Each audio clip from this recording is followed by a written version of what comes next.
Salut à tous et bienvenue sur ce nouveau podcast des Gentlemen Investisseurs. Je suis Tony. Je suis Yann. Et c'est un grand plaisir de vous retrouver pour terminer cette semaine ensemble. Et comment il va, mon débuter pote aussi, à chaque fois tu oublies ça, mais il y a beaucoup de gens en fait qui... T'as pas remarqué, il y a plein de gens qui démarrent avec nous, qui Ouais, non, mais le lundi si, ou...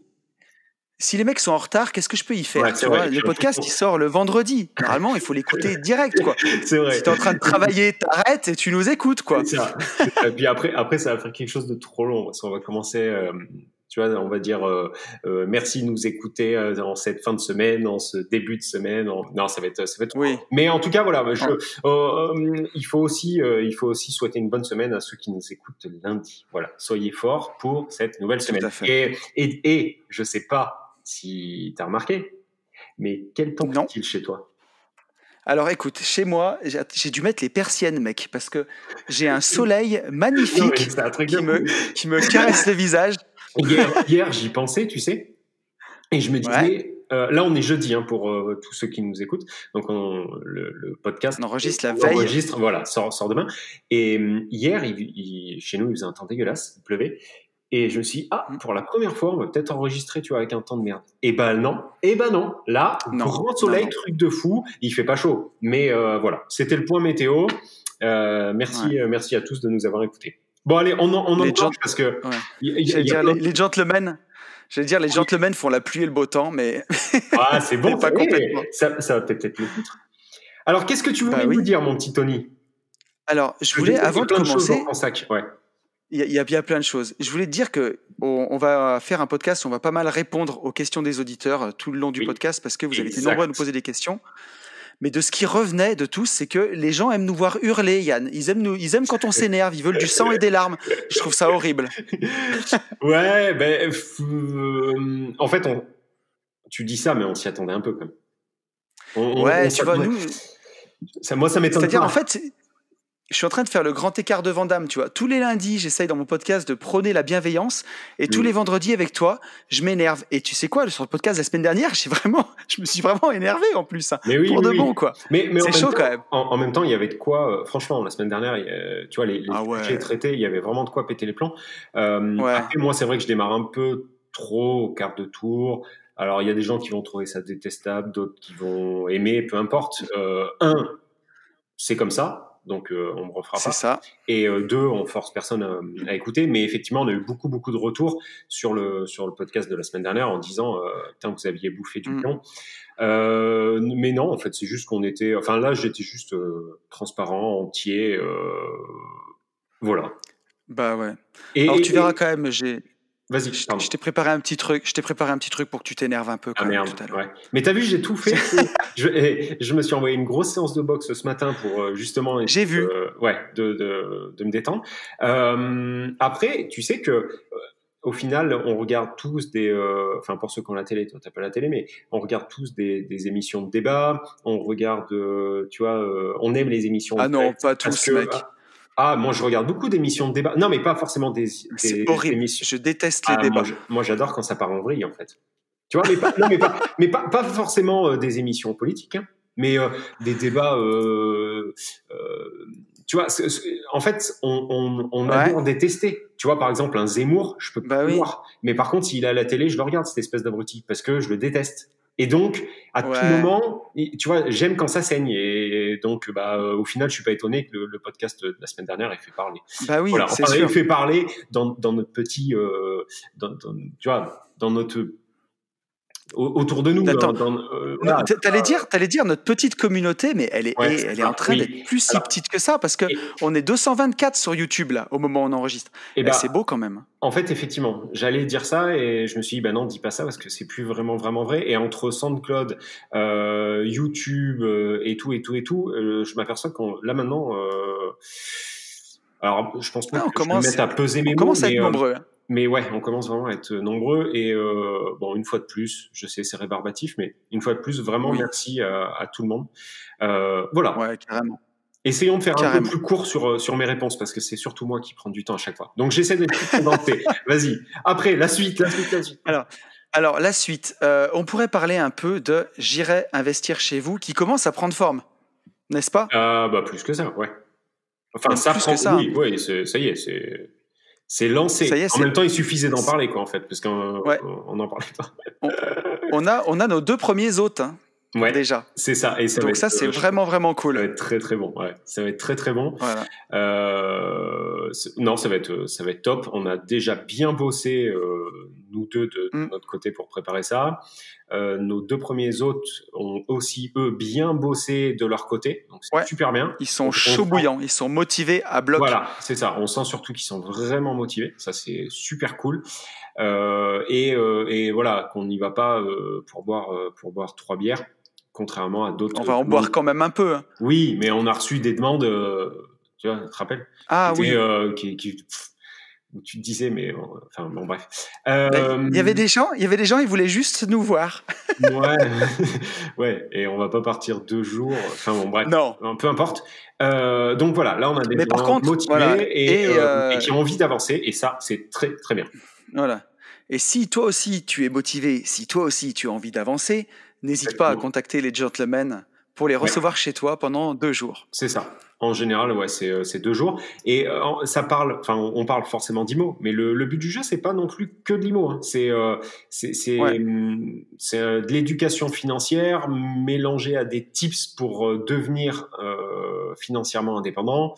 Voilà. En fait, on vous balance toute notre panoplie la plus globale pour vous aider, si vous avez l'envie et le besoin, de sortir en fait de ce que vous vivez tous les jours, quoi. Voilà. Ou alors en complément aussi. Hein. Il y a des gens qui sont très bien dans leur vie. Ça existe. Tout à fait. Hein. Ça existe. Il y en a quelques-uns qui sont bien, Yann. Et c'est très bien. Et tant mieux pour vous. Franchement, tant mieux. Il vaut mieux. Voilà. Ici aussi, de quoi on va parler ? On va parler du fait des choses qui sont passées sur ton Instagram là, ces 2-3 derniers jours. J'ai vu passer plein de stories que j'ai repostées. Mais qu'est-ce que les gentlemen préparent pour le mois de juin de l'année prochaine ? Mais entre nous, franchement, autant être transparent, on s'attendait pas à ça. Ouais. C'est-à-dire que on s'est fait défoncer. On s'est fait atomiser. En fait, c'était quand ? C'était en juin ou en juillet l'année, enfin là 2020. On s'était lancé tous les deux, on s'était un peu chauffé à dire ouais putain, un truc autour du wakeboard, vu qu'on a tous les deux déjà fait du wakeboard et puis que c'est un truc qui nous plaît bien, les sports de piste on aime bien et tout. On s'était dit pourquoi on ferait pas un espèce de mastermind autour de ça. Et ouais, bon, pourquoi pas, machin. Et effectivement, on en a reparlé début de semaine. On s'est dit qu'il fallait le faire, ça pouvait être vraiment cool. On voulait faire quelque chose avec, enfin pas comme un séminaire, c'est-à-dire on veut pas se retrouver à 50 ou 60 parce que c'est pas assez intimiste. Ouais. Donc faire quelque chose de plus condensé, mais pas non plus à 10 personnes puisque vous avez voté sur Instagram. Donc voilà, on est parti sur cette idée-là et effectivement on avait besoin de vous quand même pour savoir plutôt début de mois du mois de juin ou alors fin du mois, est-ce que vous vouliez quelque chose de très intimiste ou pas trop, etc. Et là, on a la date. Et là on a la date. On a normalement la date si tout va bien, parce que il faut bien intégrer que période de Covid, on marche tous plus ou moins sur des œufs, mais ça, voilà. Mais c'est aussi pour ça que volontairement on limite l'événement à 30 personnes maxi, nous compris, parce que on sera même pas ça, on sera à 27. On sera même pas à ça. On sera 27, c'est ça. Nous compris. Et nous, on est là, au moment où on parle, on est déjà 5. Donc, ça veut dire qu'il va y avoir 22 places. Et concrètement, sans des balles, enfin, moi, ce que j'appelle des balles, ça veut dire, en français, ça veut dire quoi des balles ? Ça veut dire mensonge. Enfin, sans Marseillais, sans côté Marseillais. Là, aujourd'hui, on a 58 demandes. Voilà, 58 personnes, en fait, qui nous ont dit « Ok, s'il vous plaît, bloquez-moi une place, sans même connaître le prix du truc, du machin. Vous nous connaissez, on veut pas annoncer de prix sans avoir suriné tout le monde. » Donc là, on est en train de négocier. Ouais, c'est ça, parce que le but du week-end, c'est d'arriver le vendredi soir, c'est d'avoir la nuit du vendredi, donc, la nuit du samedi. J'en profite, le vendredi 4 juin, le samedi 5 juin, et le dimanche 6 juin 2021, avec un départ vers 19h parce que la deuxième session de WEC finirait vers 18h en fait. Voilà. Ouais. Et l'idée, c'est de passer déjà 48 heures tous ensemble, avoir un bel apéro le vendredi soir, déjeuner ensemble le samedi matin, faire toute la matinée sur des thèmes autour de l'immobilier, de l'investissement, de la liberté financière et tout ce qui s'ensuit. Et l'après-midi, wakeboard. Et donc le samedi soir, être ensemble et vraiment que ce soit mi-séminaire, mi-mastermind et du sport. C'est ça. En fait, je pense que la partie mastermind, elle va se faire par la force des choses. C'est-à-dire que la partie réseautage déjà, de toute façon. C'est ça. Entre tout le monde. Les personnes les plus chaudes en fait vont sauter sur l'opportunité qu'on met en ligne entre guillemets.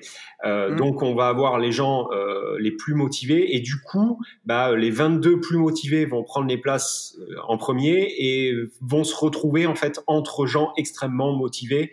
Donc en fait cette partie mastermind, voilà. C'est vachement bien vendu ça quand même. Non mais sans rire, par contre alors là pour le coup c'est la réalité, tu vois, c'est vraiment la réalité. Non mais ça c'est quand tu vois qu'on a 58 personnes. Attends, parce que non en plus attends, c'est moi qui délire. On n'a pas 58 personnes. On a 58 demandes et dans ces 58 demandes, on en a déjà 11 où ils viennent en couple. Enfin, on a une personne qui me demande 2 places. Donc, si tu veux, il va pas y avoir de la place pour tout le monde. On ne sait pas du tout quand on va le mettre en ligne. Il faut qu'on verrouille tout, qu'on soit sûr de tout.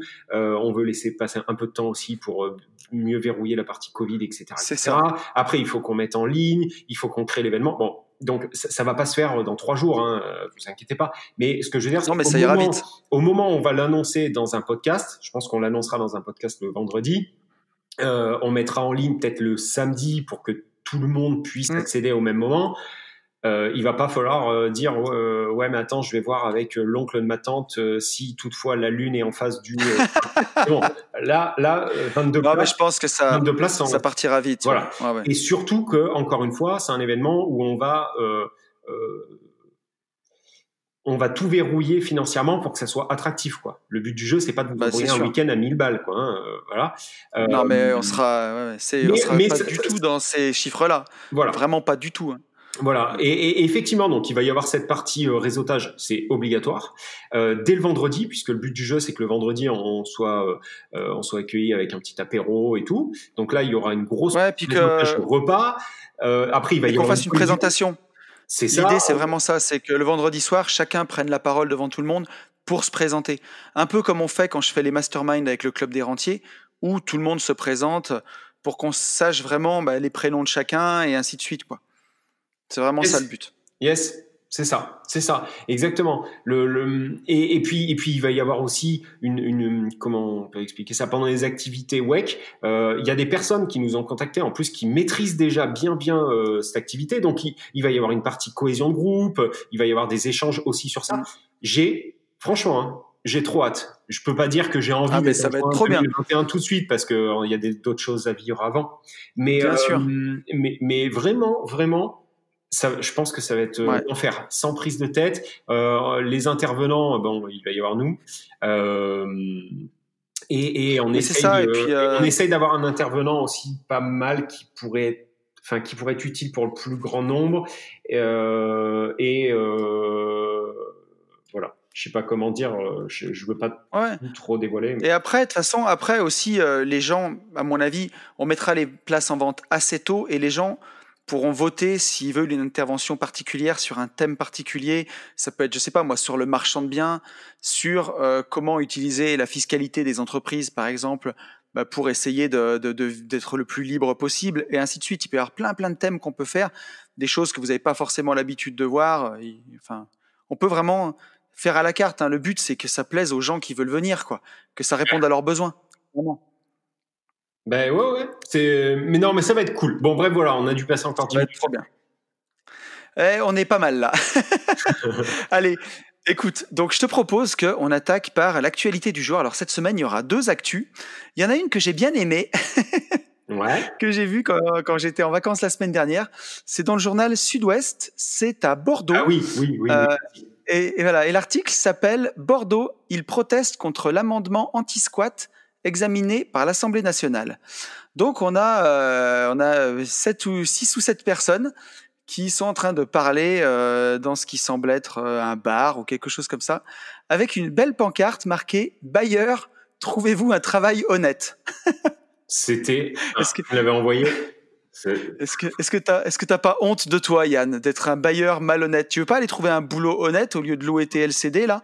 Ouais. Tu me fais honte. Une bonne bande du cul, quoi. Mais... Ouais. Et là, c'est le droit au logement, Médecins du Monde, la Ligue des droits de l'homme et des squatteurs aussi. Hein. Il y avait quand même des squatteurs. Ils sont les premiers concernés quand même par cette décision injuste de les expulser comme ça, qui défendent le rôle social des squats. Voilà. Bah, c'est super, hein. On est bien là avec ça. Je comprends l'idée, mais encore une fois, alors je comprends l'idée, mais j'acquiesce pas, tu vois. Mais c'est la forme, quoi. Va te faire. Mais ouais. Va te faire mettre. Mais tu vois, qu'est-ce que tu veux défendre en plus? Qu'est-ce que tu vois? À quel moment tu te dis, je vais essayer de faire passer un message. Je suis convaincu d'un truc, je vais essayer de le faire passer, et donc toucher aussi les bailleurs pour les faire réfléchir. Bah, au moment où moi je vois ça en tant que bailleur, je lui dis va niquer ta mère. C'est tout, terminé. Non mais sérieux, à aucun moment leur collectif va m'impacter, tu vois, à part me faire dérailler. Mais ouais. Mais c'est ça, tu sais, je veux dire, si tu veux avoir une discussion avec quelqu'un, commence pas par l'insulter, quoi. Bah, c'est ça. Essaye de parler, j'en sais rien, mais c'est ouf. Et bailleur, trouvez-vous un travail honnête, c'est incroyable de lire ça. D'ailleurs, petit fil rouge, ça, c'est aussi ce que vient de dire Tony, ça fonctionne aussi pour ceux qui nous envoient des mails. À bon entendeur, hein, on est d'accord. Voilà, je m'étendrai pas plus, mais... parce que, alors, on n'a pas voulu en parler cette semaine, mais on a eu un mail d'anthologie. Il y a quelqu'un qui a pris sa plume... Qui part d'un bon sentiment. Ah ouais, le mail, c'était Baudelaire featuring Rimbaud. C'était un pavé, quoi. Pavé César. Et en plus, on a lu, hein. C'est ça le truc. Hein. Mm-hmm. Et ouais. Voilà, comme tu dis, quoi. Bon, bref, allez. Ok. Voilà. Donc, en gros, ces braves gens, bailleurs, trouvez-vous un travail honnête. Surtout quand tu sais que 99% des bailleurs français, c'est des gens qui possèdent 1 ou 2 appartements.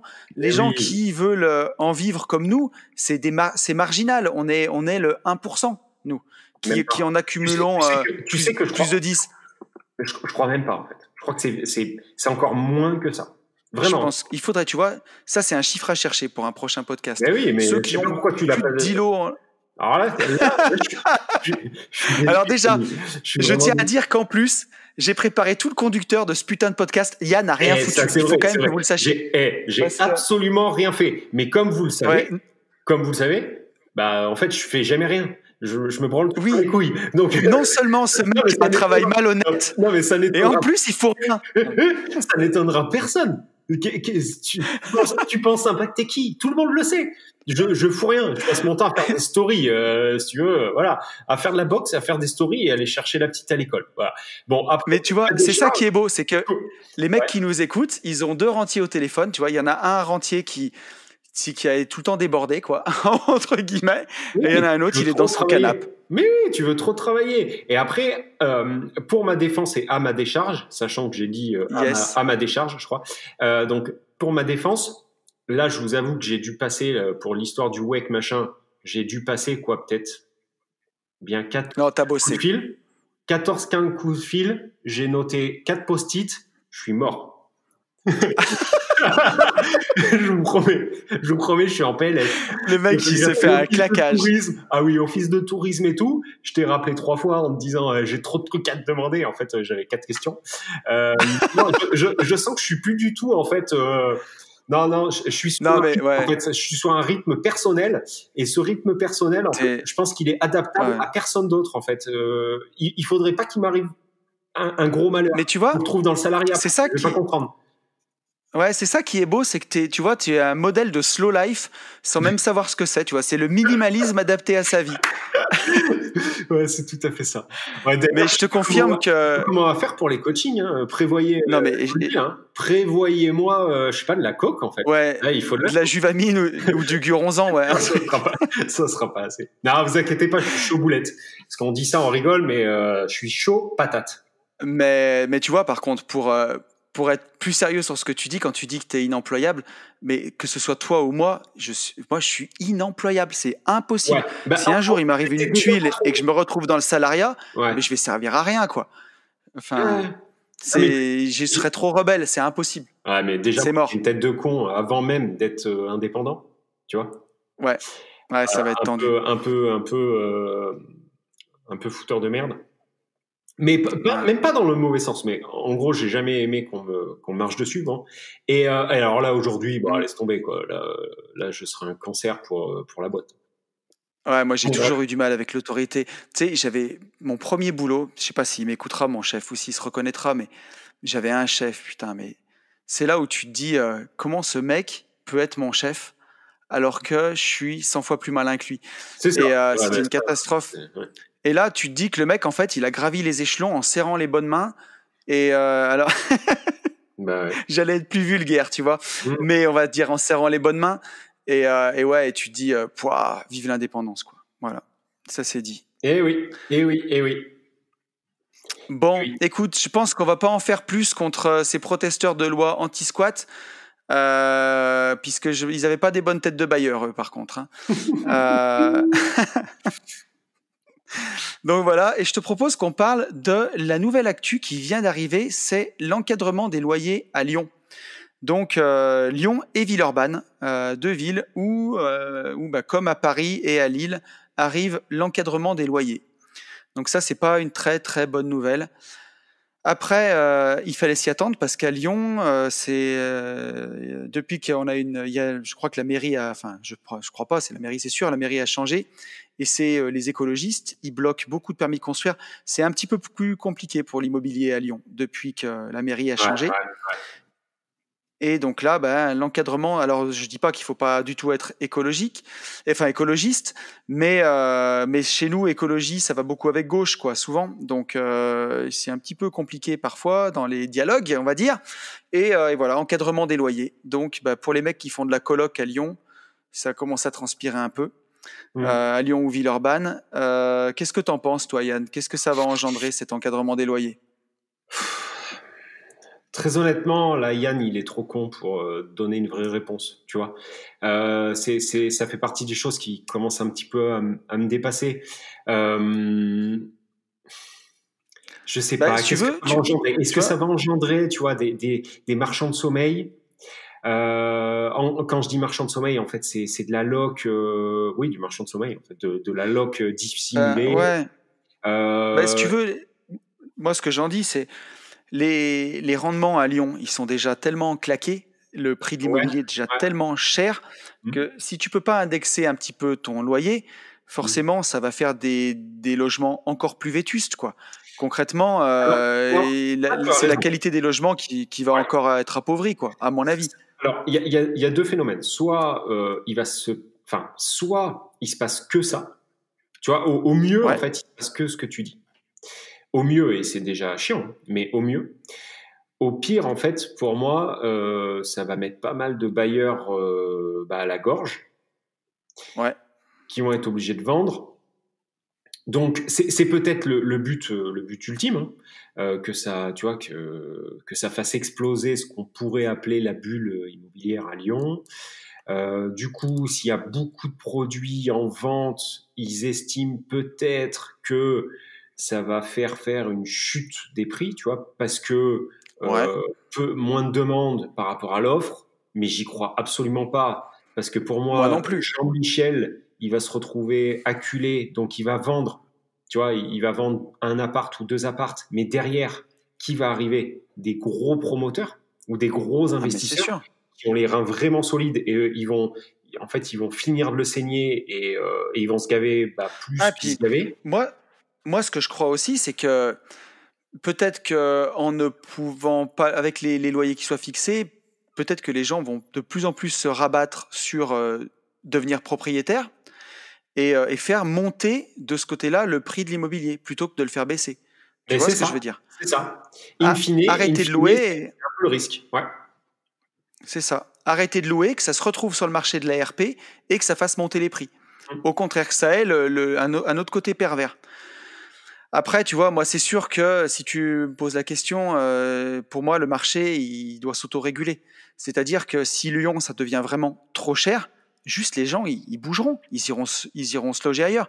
Moi, tu me feras pas aller à Lyon payer 800 balles pour un T2. Je préfère rester dans ma campagne à côté de Saint-Étienne et avoir pour 800 balles une maison, tu vois, et faire peut-être un peu plus de route et tout. Le jour où ça devient vraiment abusé, les gens se cassent, quoi. Enfin. Oui. Alors après, est-ce que c'est pas ce qui est souhaité? Tu vois, je sais pas. Est-ce que ça ne servirait pas aussi à désengorger comme ils le souhaitent les centres-villes?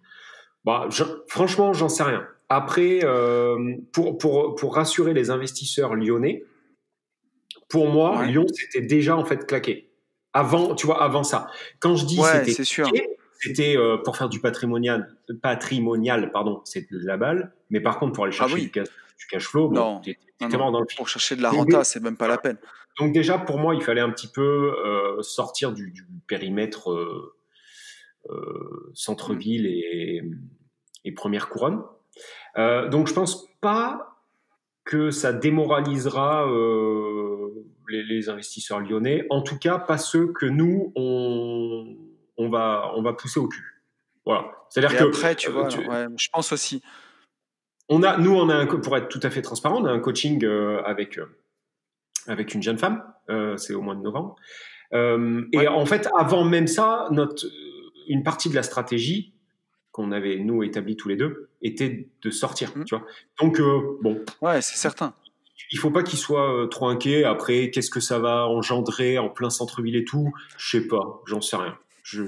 Après, tu vois, si tu vas dans la suite de l'article, il t'explique que le loyer mensuel médian, c'est 12 € du mètre carré à Lyon. Et donc, ils veulent que ce soit le loyer maximum applicable. Il correspondra au loyer médian du quartier, plus 20%.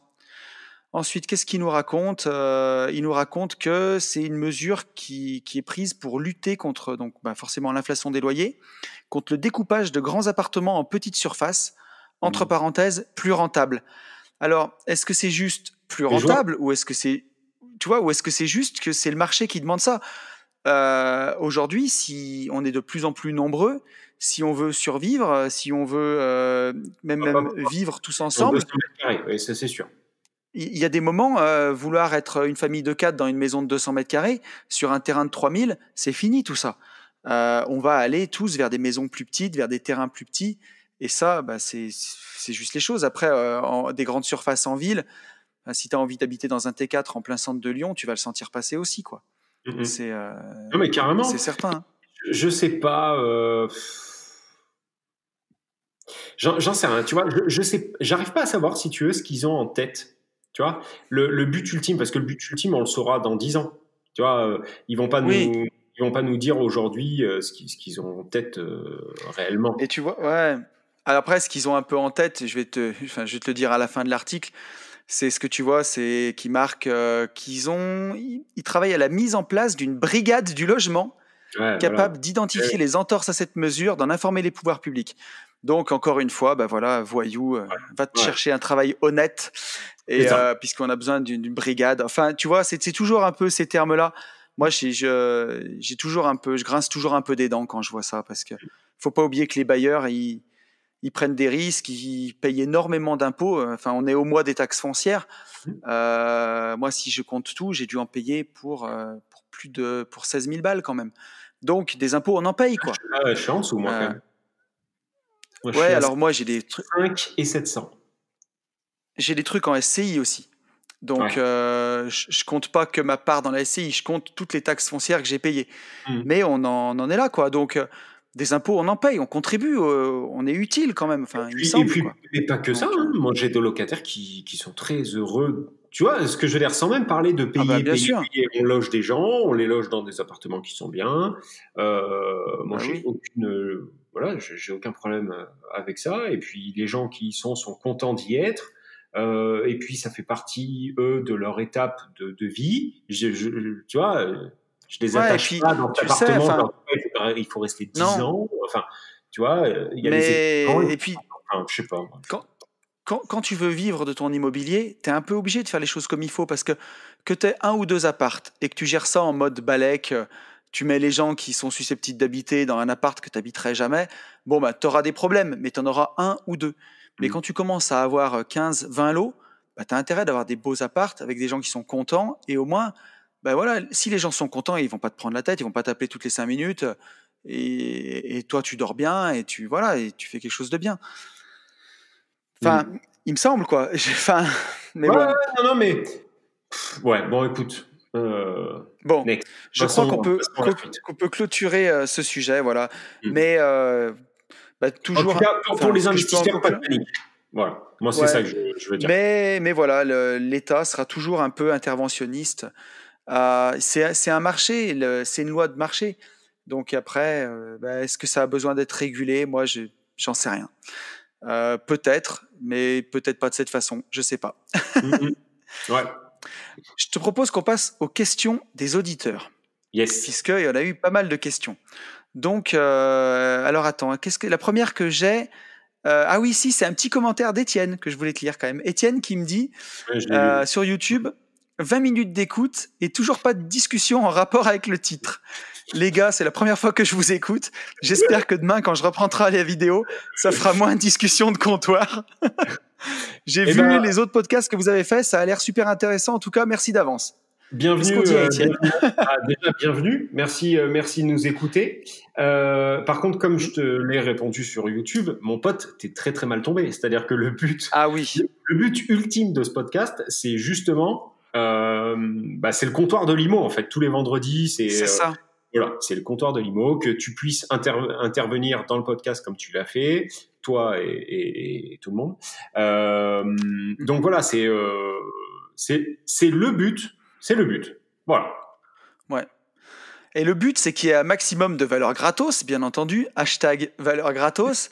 Mais c'était aussi notre but, c'est pour tous les investisseurs qui n'ont pas des potes ou vraiment un entourage d'investisseurs au quotidien avec eux, que vous ayez 2 potes dans votre bagnole pendant 1 heure ou sur votre chantier ou peu importe où vous nous écoutez, avec qui vous avez l'impression de parler d'immobilier. C'est ça le but. C'est vraiment créer du lien de cette façon-là. Je te coupe, mais ça, c'est vraiment génial. Les gens, tu sais, au tout début où on a lancé le podcast, je demandais à chacun de nous dire où on était écouté. Et donc, il y a plein de gens, en fait, qui t'as vu sur la chaîne ou sur SoundCloud qui nous disent je vous écoute là, je vous écoute là. Et c'est un truc de fou parce que il y a plein de mais grave, il y a plein de fois où tu te dis mais ah bon, tu vois, j'y aurais pas pensé quoi. Donc non c'est vraiment fun. Et effectivement c'est ça, c'est que je sais qu'il y a des gens beaucoup en fait au final de gens qui nous écoutent pendant les travaux, pendant qu'ils font leurs travaux. Et c'est vrai que quand on fait des travaux, même si j'en fais pas trop, on se fait un peu chier quoi. Enfin, t'es tout seul avec ta ponceuse.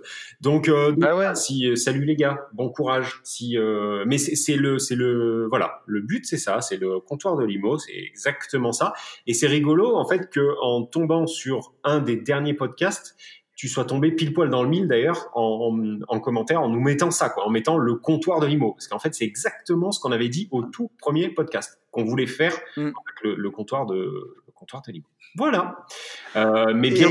Et après, ne vous fiez pas au titre parce que les 3/4 du temps, je pars en sucette et en plus, c'est souvent un peu putaclic parce qu'il faut bien ça pour cliquer quoi. Et c'est ça qui est important. Mais voilà, si Étienne, tu cherchais tous les secrets de la SCI en 3 points ou alors comment monter sa SAS en 5 étapes, c'est pas ici que tu vas le trouver non plus. Tu vas trouver de la valeur, mais elle est cachée au milieu de nos élucubrations. Ouais, oui, tu as totalement raison. C'est tout à fait le cas, c'est tout à fait bien dit. Après, pour avoir, comme tu dis, la SCI en 3 étapes ou en 4 étapes ou je sais pas quoi, on laisse. T'as plein de gens qui le font bien mieux que nous, quoi. Ouais. Et puis, ça par contre, non, mais je suis pas vraiment convaincu. Mais par contre, tu as plein de mecs qui vont te le vendre beaucoup mieux que nous. Alors là, par contre, oui. là, j'en suis sûr. Tu auras des mecs qui l'ont jamais fait qui vont te le vendre. Voilà, c'est même ça. Ouais. La force, voilà. Les champions du monde, c'est même eux. C'est tout à fait cela. Ou alors ceux qui vont te parler sans en avoir. Mais bon, peu importe. C'est ça. On part en vrille, c'est rigolo. Ouais. Voilà, mais bienvenue à toi, Étienne. Voilà. Je te propose qu'on passe aux commentaires d'Olivier. Yes. Et Olivier qui nous dit « Super boulot ». Bah ouais, merci Olivier, on le savait. Je me suis écouté presque la totalité de vos podcasts sur le trajet du séminaire de Christopher Wangen en voiture. Alors, tu sais, je savais pas si je devais dire le prénom et le nom de Christopher Wangen parce que il paraît qu'on n'est pas comme les autres, Yann, toi et moi. On l'entend souvent. Alors, bon. Mais c'est vrai quelque part. Mais peut-être un peu aussi. Mais voilà. Et Olivier qui nous dit « Vous êtes top ». Et je ne sais plus qui va au CDR de Lyon, mais on s'y verra. C'est moi, Olivier. Alors, si le CDR de Lyon, qui se tiendra le 16 octobre, donc pas ce samedi, vous écoutez le podcast, mais samedi d'après, si c'est maintenu, parce que Lyon est passé en zone écarlate. Alors, c'est plus rouge que rouge, écarlate. Je ne sais pas ce qu'il y a au-dessus d'écarlate. Non, mais c'est bloqué, c'est noir. C'est noir? Ah oui, d'accord.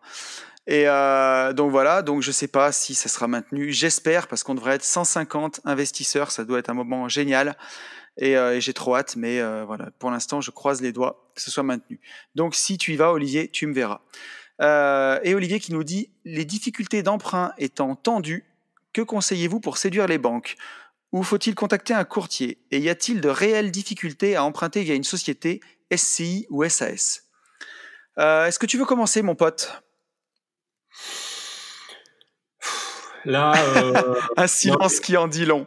Non, je t'avoue que je galère. Je galère. Et je sais. Ouais. En fait, tant que j'ai pas réussi à obtenir moi un financement, j'ai du mal à conseiller. Ouais. Vu qu'en fait on parle d'IMO et on conseille de l'IMO parce qu'on en fait, contrairement à ceux qui n'ont jamais fait de financement, qui n'ont pas d'IMO mais qui arrivent à en parler. Moi, je sais pas faire. Je ne sais pas en fait te conseiller sur un truc que aujourd'hui j'ai du mal à saisir. Ce qui est sûr, la toute première question, c'était refait. S'il te plaît. C'était avec les difficultés d'emprunt, que conseillez-vous pour séduire les banques? Ouais. Alors, pour moi, on en revient un peu aux fondamentaux, mais d'autant plus. Alors, j'ai fait des stories à ce titre-là. J'ai fait des stories, mais tu sais, j'ai des stories moi que pour les gens qui font partie de la Team Starter Cash. D'ailleurs, ouais, moi je les vois. J'ouvre une parenthèse. Nous avons notre ami Nathan. Nathan, si tu m'entends, hier, tu es entré dans la Team Starter Cash par la grande porte en me faisant confiance. Je te remercie. Par contre, je ne sais pas qui tu es sur Insta. Du coup, il faudrait, s'il te plaît, qu'en DM, tu me dises salut, moi, pour tu passes carrément tes annonces perso en plein milieu là. Mais t'es tranquille. Sans déconner, j'ai pas de solution. Ça m'embête pour lui parce que tu vois, il y a quand même pas mal de valeur à travers ces stories propres à la Team Starter Cash. Et donc, il faudrait Nathan, que tu me le dises en DM. Bon, bref. Pour te faire une petite pub gratos quand même. Oui, là je dis oui. Depuis le début du podcast, t'es gentil là, tu t'es encore pas trop énervé. On a loué nous les bureaux qu'on avait achetés, qui ne sont du coup plus des bureaux, qui sont devenus un Airbnb à part entière. Voilà. Et premier mois, nous sommes bien plus que rentables, quoi. Donc c'est magnifique. Bravo. Merci. Merci Yann. Merci la Team Starter Cash. Comme quoi, il dit pas que merci celui-là. Et merci à Ben, mon associé, qui fait tourner le Airbnb. Mais pour donner un peu des chiffres, 395 € de crédit, un appart acheté au prix, voire un petit peu plus cher que le prix. 913 € de recettes pour le premier mois. Yes. Et combien j'ai dit, moi? Donc on est bien. Lycée sur l'année, la moyenne, combien je t'ai annoncé? Tu m'as dit combien? 1200 ou 1250, un truc comme ça? Je t'ai dit que tu feras 1004. Tu feras 1004 je pense moyenne sur l'année. Lycée, tu feras 1004, c'est certain. Donc je pense qu'on y arrivera. Mais en tout cas, on est super content, quoi. Ça fait trop plaisir. Quand voilà. Premier mois d'exploitation, tu es déjà bien plus que rentable, c'est merveilleux. Tout va bien. Mais un grand merci à toi pour cette pub, mon petit Tony. Et tu vas voir, non, mais tu vas voir, sans déconner, tu vas voir que, comme tout le temps, en fait, j'aurai raison. Tu feras 1004 à l'année, c'est certain. Entre c'est ça que c'est bon. Et Booking et Airbnb et tout, voilà. Qu'est-ce que je voulais dire? Donc, pour Olivier. Voilà, Olivier. Jusqu'à présent, en fait, on disait qu'il fallait savoir de quoi En fait, quand tu allais à la banque, il fallait quand même un peu, voire beaucoup, présenter ton dossier, en tout cas le maîtriser et être un peu sexy aux yeux des banques avec un bon scoring bancaire, etc., et faire un dossier qui tienne la route et que ça irait. C'est toujours d'actualité, mais je pense qu'il faut aller encore au-delà. C'est-à-dire que aujourd'hui, il faut pas connaître ton dossier, il faut le vendre. Il faut le vendre comme quand un vendeur automobile essaye de te faire acheter une auto. Comme moi, j'ai pu dans le passé vendre des vérandas ou des cuisines. Il faut vraiment vendre, mais vendre. Pour la petite anecdote, je veux pas tout donner non plus, parce que sinon les gens qui font partie de la Team Starter Cash ont plus intérêt d'y être. Mais ce que je peux te dire et ce que j'ai vu là, c'est que moi j'ai reçu 2 coups de fil la semaine dernière de 2 banques qui m'appelaient, alors à 3 jours d'intervalle, les 2 personnes m'appelaient à la base pour me dire « Monsieur, on vous suivra pas pour cette opération ». Au final, au bout de 3 quarts d'heure, donc je leur ai dit « Ok, pas de souci, pourquoi, machin bidule ». Donc, tu analyses des objections, tu retransformes en fait et retranscris toutes ces objections, tu les traites une par une comme en vente, quoi. Et à l'arrivée, au bout de 45 minutes d'efforts, de vente et de conversation téléphonique, les 2 m'ont dit « Ok, bon, on a compris, on va reprendre en fait le projet à l'étude. Donc bien sûr, j'ai donné aussi une partie, c'est-à-dire il y a une partie donnant, c'était vraiment le négoce. Donc là, à ce jour, je voulais faire financer à 110% en SAS, ce qui est juste pour une banque aujourd'hui inconcevable. Mais j'aurais été con de pas tenter. Et en gros, j'ai dit, bon, écoutez, je peux mettre peut-être 5 000 € d'apport. Et du coup, ça a relancé la machine. Ouais. Donc vraiment, il faut traiter ça comme une vente et avoir un dossier hyper léché. Quand je dis un dossier hyper léché, c'est sur votre projet, vous estimez que vous allez avoir besoin de changer des fenêtres ou toucher votre façade ou je ne sais pas trop quoi, en tout cas, avoir besoin d'une DP. Avant, vous pouviez arriver à la banque la gueule enfarinée en disant « Ok, il me faudrait une DP, je vais mettre des Velux. » Maintenant, ce truc-là sera suffisant pour qu'on vous dise « Monsieur, on vous refuse votre projet parce qu'en fait, le dossier n'est pas complet. Vous allez mettre des Velux et en fait, on n'a pas la DP qui a été déposée. » Donc maintenant, il faut arriver avec un dossier plus que carré.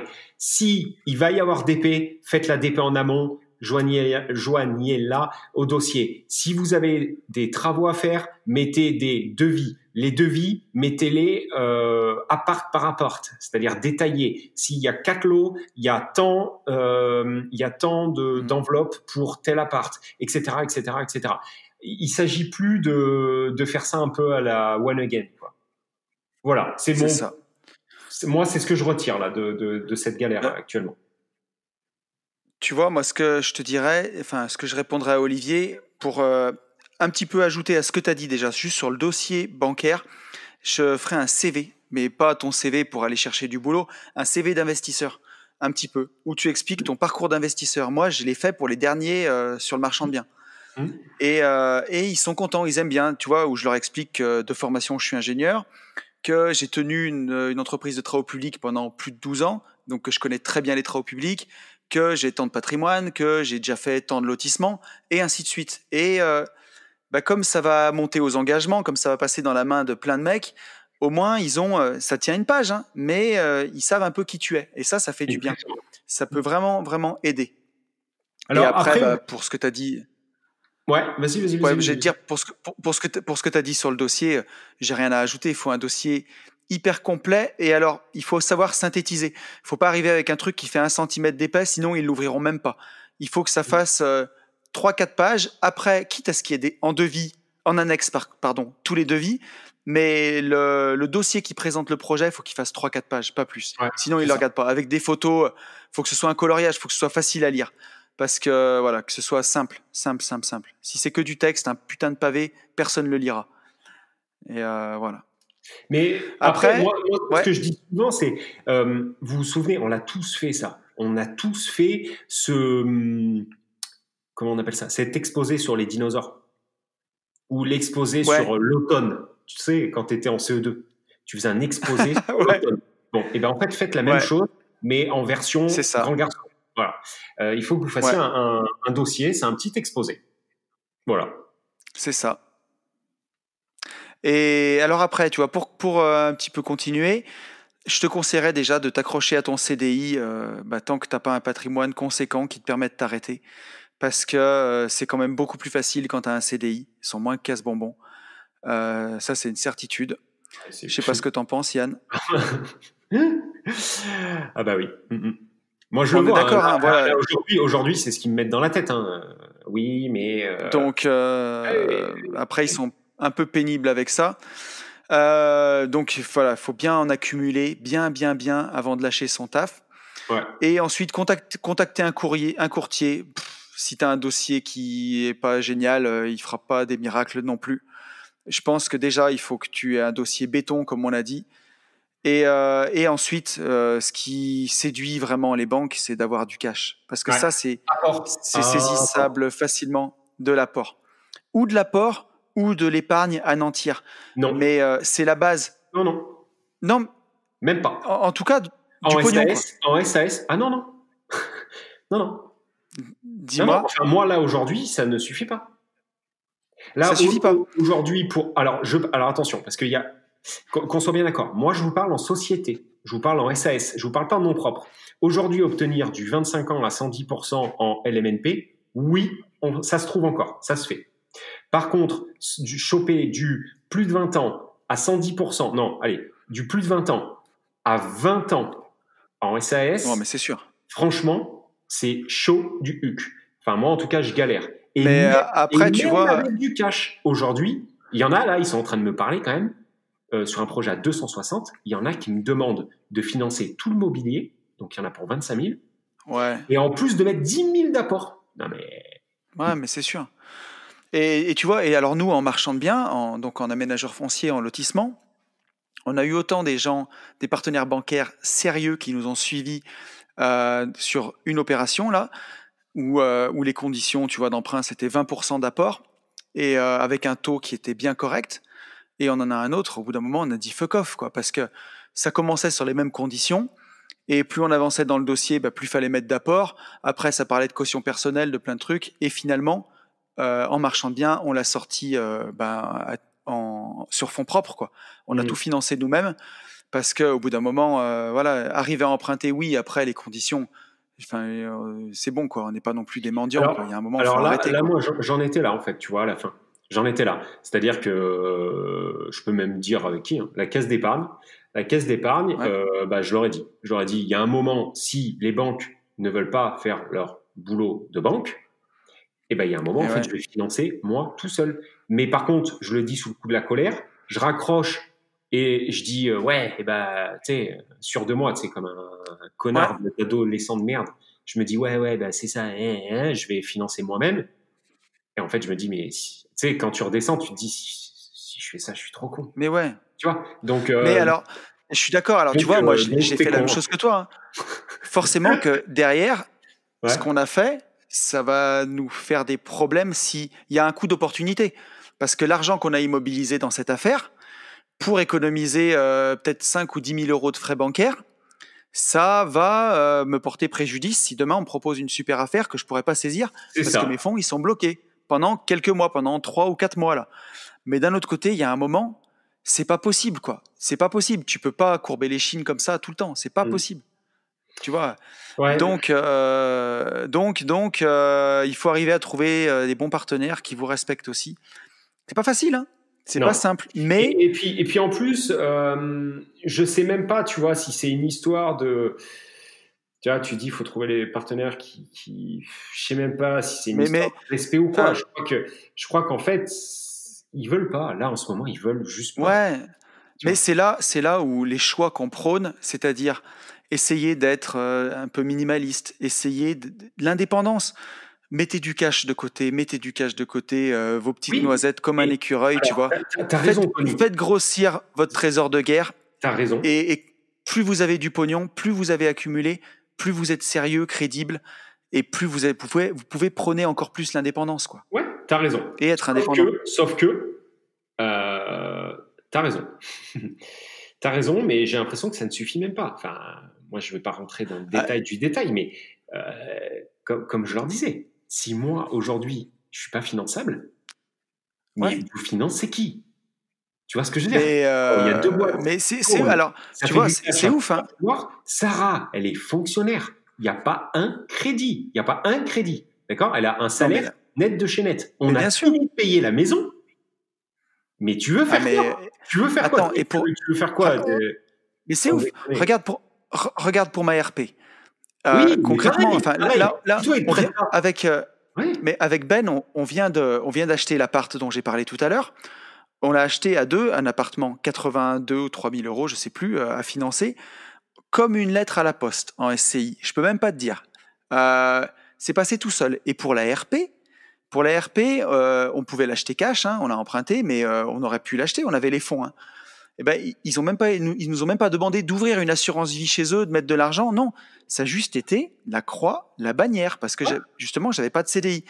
Alors que j'aurais pu la financer, quoi. Enfin, c'est ouf. Il a fallu que tu danses des claquettes, machin, truc. Oui, mais c'est ça. Calvaire. Wow. C'est ça. Ouais. Donc ouais, calvaire, quoi. Mais ouais, je suis d'accord. Donc, c'est l'enfer. En ce moment, c'est. Est-ce que t'en es content de ton micro, Yann? Ouais, mais je comprends rien à ce qui se passe. Mais en ce moment, perso, alors, je pense très honnêtement qu'il sera toujours plus facile, là, aujourd'hui, d'emprunter en nom propre que en société. Tout de suite, à l'instant T. Mais à côté de ça, je suis persuadé aussi qu'à terme, il sera plus dur, voire quasi impossible, d'emprunter en nom propre. Mais là, tout de suite, en société, c'est hoche, franchement. Ça devient de plus en plus difficile, de toute façon. Mais justement, enfin, dans tout ce que vous faites, tu vois, j'ai quelqu'un qui m'a écrit sur Insta l'autre jour qui me disait est-ce que en marchant bien, en lotisseur, ce que tu fais, t'as pas trop de concurrence? Et je lui ai dit, sincèrement, j'ai même pas regardé. Et c'est la vérité. C'est pas pour faire le mytho ou quoi. Je regarde même pas. Nous, on est indépendants avec mon associé. On fait ce qu'on a à faire. Je regarde pas la concurrence. J'essaye, moi, d'être le meilleur que je peux. J'essaye de faire de mon mieux, vraiment. Et je regarde pas la concurrence. Donc, il faut faire la même chose pour les crédits. C'est-à-dire, il faut essayer d'être le meilleur parce qu'aujourd'hui, il y aura plus de place que pour les meilleurs, entre guillemets. Même si ça fait pas plaisir à entendre, même si on a envie que tout le monde soit logé à la même enseigne ou que tout le monde puisse avoir des chances égales. La vérité, c'est que c'est pas vrai. C'est que les meilleurs, ils pourront continuer d'emprunter. Ceux qui ont les meilleurs dossiers, ceux qui essayent de faire les meilleurs apparts, qui soignent le mieux leurs locataires, et ceux qui prennent le truc par-dessus la jambe ou qui ont les moins bons dossiers, ça coincera. Et c'est comme ça. Voilà. Donc soyez les meilleurs. En tout cas, pas les meilleurs au sens écraser tout le monde. Faites de votre mieux. Soyez les meilleurs pour vous-même. Voilà ce que je peux dire. Mais ouais. Mais non, mais c'est vrai que maintenant, c'est très dur, tu vois, je sais pas comment dire. C'est très dur de. En fait, il n'a jamais. Comment dire? Attends. Laisse-moi me concentrer avec des mots simples. Concentre-toi, mon pote. À chaque. Avant, en fait, tu pouvais faire quelque chose d'un peu global. Tu vois, tu pouvais dire, OK, si tu fais ça, il y a de grandes chances que tu arrives à faire financer et tout. Là, aujourd'hui, moi, j'ai l'impression qu'il n'a jamais été... Comment est-ce que tu comprends ce que je veux dire? Je ne sais pas comment le dire. T'as l'impression que t'as jamais connu ça, que c'est de plus en plus dur. Alors ça, oui, non, mais c'est pas ça. Je pense que maintenant tu peux plus du tout généraliser. C'est-à-dire que ton dossier à toi va peut-être passer, alors que le mien ne passera pas, alors que sur le papier on est complètement pareil. C'est ça. Comment ça s'appelle ça? Tu comprends ce que je veux dire? C'est tout au cas par cas, c'est tout individualisé. C'est ça, individualisé au cas par cas, c'est ça. Tout est hyper au cas par cas. Oui, c'est ça, t'as complètement raison. Voilà, c'est ça. C'est pas ce que je voulais dire, c'est pas la façon dont je voulais le dire, mais tu vois, c'est rien ça. Si je vois mes copains Nadège et Mathieu, qui je sais m'écoutent, et je leur fais un bisou, sur leur dernier projet, ils ont fait 19 banques. Et la 19e leur a dit oui. Ils ont pris 18 refus bancaires. Donc, faut pas lâcher. Pas lâcher. Alors, moi, ça, très honnêtement, je suis prêt à le faire. Par contre, en plus de ça, il y a un truc qui se rajoute, je peux vous en parler. Sur notre projet, nous, il y a un nouveau truc que je n'avais jamais vécu. C'est-à-dire que, on est d'accord, jusqu'à présent, tu visitais, enfin, moi, c'est ce qui se passait en tout cas. Donc, tu visitais un bien, tu faisais une proposition à l'agent IMO ou au vendeur, quoi. C'était accepté, c'était refusé. T'es d'accord? Si c'était accepté, à moins que je sois complètement con, hein, mais si c'était accepté, Tony, qu'est-ce qui se passait?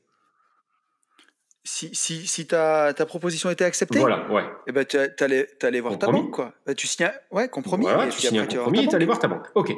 Alors nous, on est tombé là sur un nouveau prototype de vendeur où les gens me disent, alors nous, par contre, on fait les démarches inverses. D'accord, Simone, explique-moi, Simone.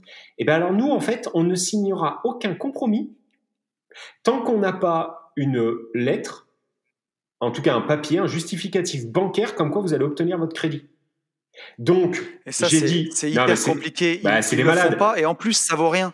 Mais bien sûr, alors je lui ai dit, Simone, calme-toi, ce que tu me demandes, 1, c'est un truc de baiser, 2, tu vas te faire niquer, parce que je peux très bien te mettre un papier, tu vois, aujourd'hui, on est en 2020, on fait décoller une fusée avec un iPhone, Simone, donc je te fais un papier, j'écris banque truc, c'est bon, on finance, ok? J'ai quand même voulu jouer le jeu, donc je lui ai pas fait tout de suite son PDF, ok? Et j'ai démarché les banques, sauf que les banques m'ont dit, mais mon ils ont pas que ça à foutre. T'es con. C'est-à-dire que comment tu veux que moi, j'étudie un truc si t'as même pas de compromis? Donc, au final, les gens que je connais l'ont fait, tu vois, et c'est monté, voilà. Et Simone, on lui a dit, t'inquiète Simone, bisous, ça va aller, tu vois. Mais si en plus, les vendeurs se mettent à être encore un peu plus cons qu'ils l'étaient, c'est-à-dire avant, t'avais les cons, mais maintenant, t'as le con plus, tu vois. Enfin, entre les banques, les vendeurs, bah écoutez, c'est simple quoi. Il y en a, c'est gardez vos merdes, gardez vos biens, et les autres, gardez votre fric. Voilà.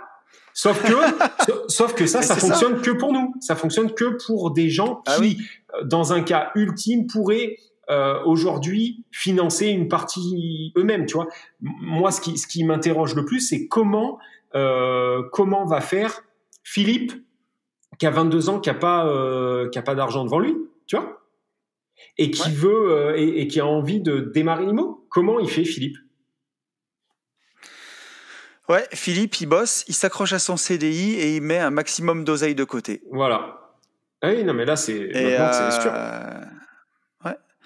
Et c'est pour ça que... Mais on en revient à ce qu'on disait, c'est si vous n'avez pas un levier extraordinaire pour générer de l'argent, qui pourrait être, par exemple, un super job vraiment bien payé, au-delà de 2500, 3000 balles par mois, ou alors une compétence que vous pouvez monnayer à côté. J'en sais rien, donner des cours de wakeboard par exemple, ou je sais pas, à des vieilles mamies riches, tu vois. Je sais pas si les mamies riches font du wakeboard, mais pour maximiser vraiment vos revenus, eh ben, si vous n'avez pas ça, votre boule de neige, il faut bien la faire grossir au départ.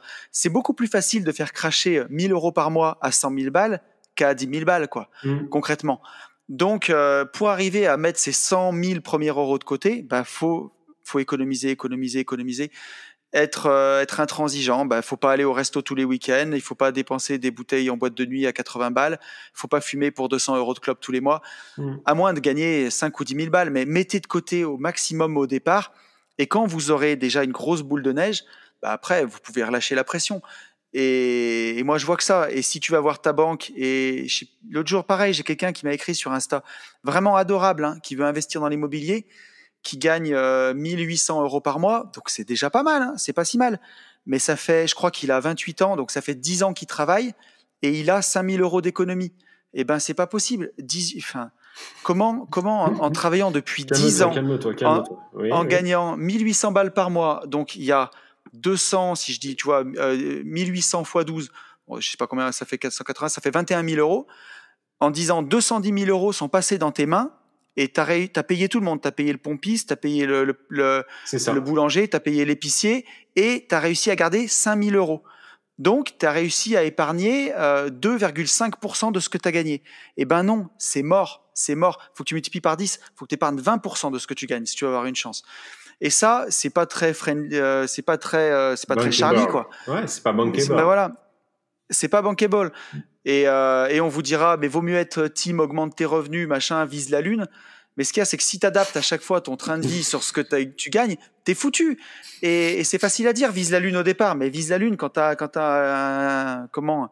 un slip, un cure-dent, un cure-dent et un arc à flèche, la lune, tu vas pas la viser beaucoup, quoi. Et oui, mais marketingement, mon lapin, et bah c'est, tu vois, un lance-pierre, c'est ça que je cherchais. Marketingement, ça pue du cul ce que tu dis. Tu vois, toi demain si on se servait exactement de ce que tu as en tête pour vendre notre séminaire wakeboard, on est dans la merde, mon pote. si tu leur dis ça. Mais oui, mais tu vois ce que je veux dire. Le wakeboard, si tu veux... je vous le dis, on est en novembre. Je sais qu'il fera beau. Non, on est en octobre. Je sais qu'il fera beau. Je peux vous garantir qu'il fera beau. Le 4-5 juin 2021, j'ai prévenu Dieu. On lui a envoyé un mail. Quoi qu'il se passe, il fera beau. Tu vois, le problème du marketing, c'est ça. C'est qu'en fait, les mecs... Ils sont obligés d'envoyer les gamins, et pas gamins, mais sur une autre planète pour leur vendre des trucs. Sauf qu'ils leur vendent du crack. C'est de la merde. Oui. C'est de la merde. Et la vérité, en fait, c'est toi là qui la détiens. Sauf que c'est pas bankable. Et là, la vérité, c'est ce jeune qui m'a écrit sur Insta, s'il avait économisé sur les 210 000 balles qu'il a touchées, qu'il avait vécu avec 75% de son salaire, ce qui est déjà beaucoup, il avait mis 25% de côté, il aurait 50 000 balles de côté, avec les intérêts composés sur 10 ans. Il aurait 100 000 euros. Et avec 100 000 euros, on sait faire du 8%, nous, à peu près, hein, entre l'immobilier, la bourse et le reste. Ça te fait 8 000 balles par mois, ça fait 700 balles, ça fait 8 000 balles par an, pardon. Je m'excite là. Ça fait 700 boules par mois en plus, qui alimente ta machine, en plus du reste. Et là, tu es sur une fusée. Si à côté de ça, tu sais faire marcher l'immobilier, et que, enfin, je veux dire, ça marche comme ça, mais il faut pas tout cramer quand ça tombe, quoi. Et ça, c'est valable pour tout. Si tu vas voir à la banque aujourd'hui, quand tu vois des formateurs qui te disent emprunter 1 million d'euros en étant au SMIC, faut arrêter. Même si c'est possible, même s'il y a un mec qui arrive, est-ce que c'est intelligent de dire ça? Est-ce que c'est comme ça que ça va marcher le plus? Mais je crois pas, moi. Franchement. Ouais. Donc voilà. Donc, si on veut séduire les banques, une banque, tu la séduis avec du pognon, quoi. Voilà. Donc, soit tu as des bons revenus, soit tu as de l'argent sur tes comptes, soit tu as un patrimoine qui crache, pas un patrimoine qui te coûte. Hein. Si tu as une ERP à 500 000 balles et que tu gagnes 2 000 euros par mois et que tu as la taxe foncière à 4 000 euros tous les ans, plus la taxe d'habitation à 3 000, ça séduit pas la banque, ça la fait plutôt flipper, quoi. Donc, voilà. C'est pas sexy, hein. On finit le podcast sur une note pas très sexy. Ouais, mais à côté de ça, c'est un peu la vérité aussi. C'est-à-dire qu'aujourd'hui, la vérité. Aujourd'hui, c'est un peu plus dur. Ça veut pas dire, parce que c'est toujours pareil.